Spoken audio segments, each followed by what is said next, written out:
નમસ્તે મિત્રો, વિડીયોમાં ફરી તમારું સ્વાગત છે. મિત્રો, નવું મંત્રીમંડળ બહાર પડ્યા પછી ઘણા બધાના નામ આવી ગયા છે અને ઘણા બધા ત્યાંથી નીકળી પણ ગયા છે. ત્યારે હાલ નવા મંત્રીમંડળમાં જયેશભાઈ રાદડિયાનું નામ ન આવતા ઘણા બધા એવું કહી રહ્યા છે કે હવે જયેશભાઈ રાદડિયા ભાજપમાંથી નિવૃત્ત થઈ જશે, ભાજપમાંથી રાજીનામું આપી દેશે.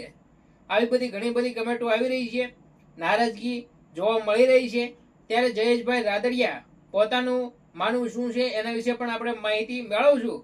પરંતુ હાલ જે સોશિયલ મીડિયામાં વાતો થઈ રહી છે એ પ્રમાણે કે ભાઈ જયેશભાઈ રાદડિયાનું નામ કેમ ન આવ્યું, તેઓ એક સારા મંત્રી હતા અને તેનું પદ પણ સારું હતું, તો પણ તેને કેમ ફરીથી રાખવામાં ન આવ્યા અથવા તો એને પ્રમોશન કેમ ન આપવામાં આવ્યું, તો ઘણી બધી ચર્ચા થતી હોય છે. પરંતુ પોતાનું શું માનવું છે એના વિશે વાત કરીએ તો મિત્રો, જયેશભાઈ રાદડિયાનું પોતાનું માનવું એવું છે કે મને 30 વર્ષની ઉંમરે જે મંત્રીની તક આપવામાં આવી હતી એ મારા માટે સારું છે.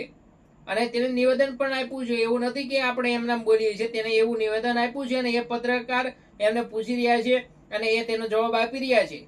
તો તે જવાબ આપે છે કે મને જે 30 વર્ષની ઉંમરે જે મંત્રી પદ આપ્યું છે એ મારા માટે ખૂબ જ મહત્વનું છે. અને હવે એને મને જે માન આપ્યું હતું, હવે કદાચ બીજાને વારો પણ આવી જાય તો એમાં દુઃખ ન લગાડવાનું હોય, કારણ કે મને જે તક મળી હતી તો હવે બીજાને પણ મળે તો બીજાનો વારો પણ આવે તો એમાં કોઈ પણ જાતનું દુઃખ નથી. અને ભાજપમાંથી જવાનું કોઈ પણ વાત નથી, કારણ કે ભાજપે હાંસવા છે તો ભાજપમાં જ રહીશું એવું પોતાનું માનવું છે અને તેવું એમને કીધું હતું. બાકી એમના મનમાં શું હાલે છે તો આપણને પણ ખબર નથી અને કોઈને પણ ખબર નથી. પરંતુ જે ઘણી બધી કમેન્ટો આવે છે એને લઈને આ વિડીયો બનાવવો પડ્યો.